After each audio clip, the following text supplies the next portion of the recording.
94% y el aumento del salario mínimo en esa oportunidad fue el 4,5, es decir, 2,56 puntos por encima de la inflación, ¿sí?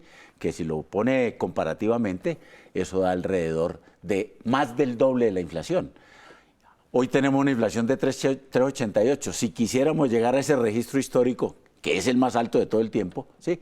Habría que haber subido por lo menos a 9% del aumento del salario mínimo y solamente llegó al 6%.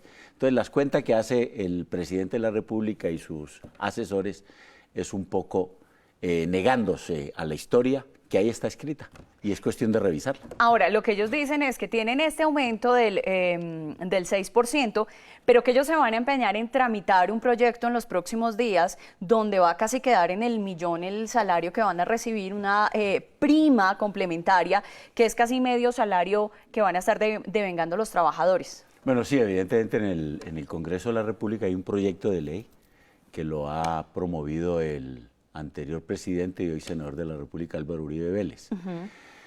Pero no es cierto, es 5 días para los que trabajan en microempresas, 10 días para los que trabajan en medianas empresas y 15 días para los que trabajan en grandes empresas.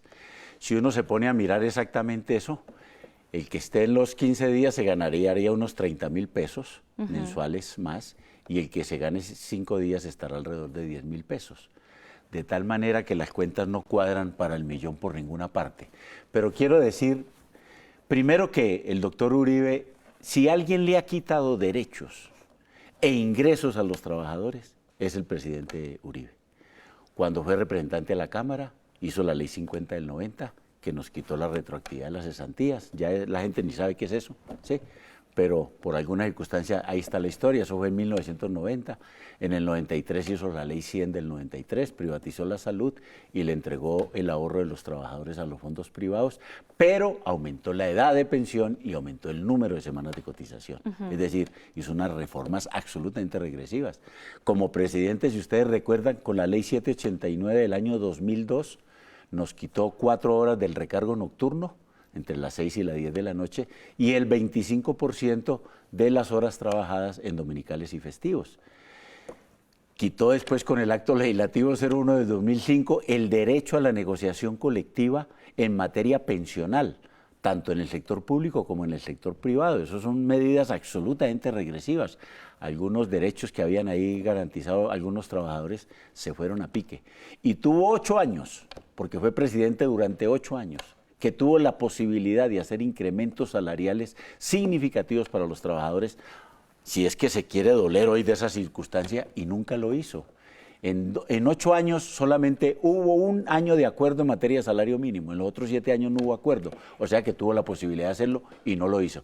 Entonces yo lo pongo de esta manera, el presidente, el senador Álvaro Uribe Vélez, como congresista y como presidente, más o menos nos quitó 100 pesos y hoy nos quiere devolver 1 centavo. Eso no tiene ninguna presentación. Hablemos en plata real, que es lo que nos interesa y es lo que diariamente nos afecta. ¿En cuánto quedó? El salario, 877.803 pesos. Sí, señora. Con el subsidio de transporte, 102.854 pesos. Esto básicamente era una diferencia que ustedes pedían de 600 pesos más diarios, sí, aproximadamente, para que pudieran llegar a ese acuerdo. ¿Qué afecta? Es decir, uno dice 6%, pero a lo largo del año uno ve, por ejemplo, en el pasaje que no sube 6%. Un pasaje, por ejemplo, de Transmilenio, uno ve que se hacen modificaciones, sube hasta a veces 10, 20%. Entonces uno dice, ¿de qué se trata ese juego de lograr un acuerdo del salario mínimo si hay cosas que se suben más que ese porcentaje? Johanna, esa era la discusión que mantuvimos nosotros en la Comisión Nacional de Concertación, por lo menos la bancada sindical. ¿Qué dijimos todo el tiempo? El millón, pero acompañado de por lo menos el congelamiento de los precios de los servicios públicos y de los combustibles. ¿Por qué? Porque esos son precios regulados por el gobierno. Los demás precios son muy difíciles de decir si suben o no bajan, pero eso sí los maneja el gobierno. Y como dato especial, si hay algún sector que presiona la inflación, es el sector de los precios regulados, que son servicios públicos y combustibles. Es decir, quien presiona la inflación hacia arriba son las definiciones del gobierno al aumentar los servicios públicos y los combustibles. 4.57 fue el año que está terminando. 4.57, estoy relacionando los datos del DANE, no estoy inventándome ningún otro.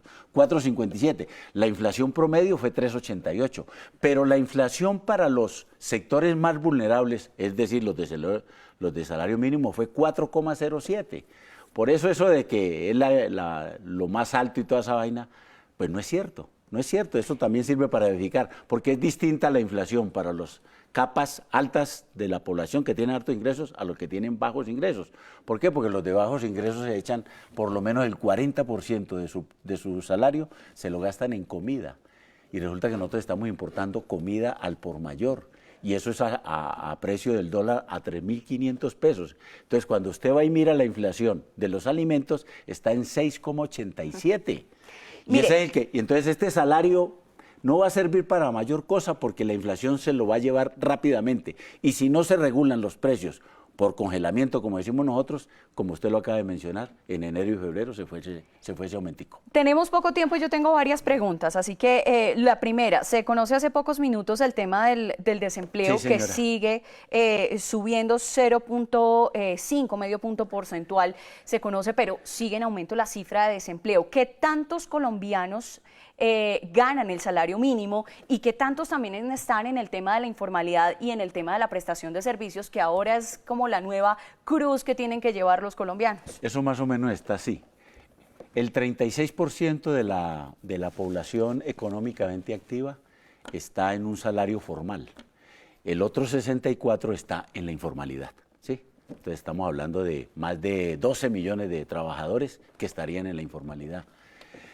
El 47% de los trabajadores, es decir, alrededor de un poco más de 11 millones, gana menos del salario mínimo. Y los que ganan salario mínimo son aproximadamente 1.800.000 colombianos. Esas son las cifras que da el DANE al respecto, ¿sí? Entonces, como se dará cuenta, la informalidad y la gente que gana menos salario, ¿sí?, por debajo del mínimo, es mucha gente, es casi la mitad de la población que trabaja. De tal manera que nosotros vivimos en unos asuntos de precariedad pero muy grandes. Y eso no lo reconoce el gobierno. A pesar de la fuerte movilización social que ha habido en estos días, que es la muestra de que hay inconformidad, de que no, la gente está viendo de que las cosas no están funcionando y que tenemos un gobierno que parece que no para bolas, como evidentemente no para bolas. ¿Cómo hacen aprobar la reforma tributaria para llenar de más privilegios a los grandes empresarios nacionales y extranjeros? ¿Cómo va rápidamente, antes de irnos a esta pausa y despedirlo, cómo va ese tema de esas conversaciones frente a las peticiones que tenía las personas que lideraban este paro nacional? No, desafortunadamente en cero. Nosotros el 17 de diciembre fue la última reunión que tuvimos con el doctor Diego Molano y Angelino Garzón, ¿sí? Le hicimos 2 propuestas concretas. Una, que se pronunciaran sobre el tema del asesinato de los líderes sociales y obviamente sobre los desmanes. Dijo el presidente que no es sistemático, ¿no? Bueno, imagínese. Sin embargo, el procurador sí dijo que eran sistemáticos. Ahí hay contradicciones, obviamente, que muestran que es. Lo cierto es que lo están matando y cada vez aparecen más. Y le dijimos que iniciáramos una conversación en términos de una mesa de negociación y acuerdos, porque el gobierno habla de la conversación nacional y resulta que en la conversación nacional usted conversa, pero usted es el que toma las decisiones. Y eso no puede, ¿qué negociación es esa? ¿Qué tipo de escuchar a la otra persona es eso? En la Comisión de Concertación tuvimos la oportunidad de llegar a un acuerdo, sin embargo el gobierno no lo facilitó y por el contrario se puso desafortunadamente al lado de los empresarios. Nos vamos a la pausa, dígame sí o no, ¿pueden los colombianos vivir con este salario o con el salario mínimo en este país? Nadie entiende cómo vive una persona y mantener una familia con 980.000 si suma el salario y el auxilio de transporte. Es imposible vivir. Aquí somos magos, para decirlo de alguna manera. Pues Fabio Arias, fiscal de la Central Unitaria de Trabajadores, gracias por acompañarnos en esta mañana. Muy amable, Johanna, y a usted por la invitación. Nosotros vamos a hacer una pausa y en segundos regresamos con más noticias del día.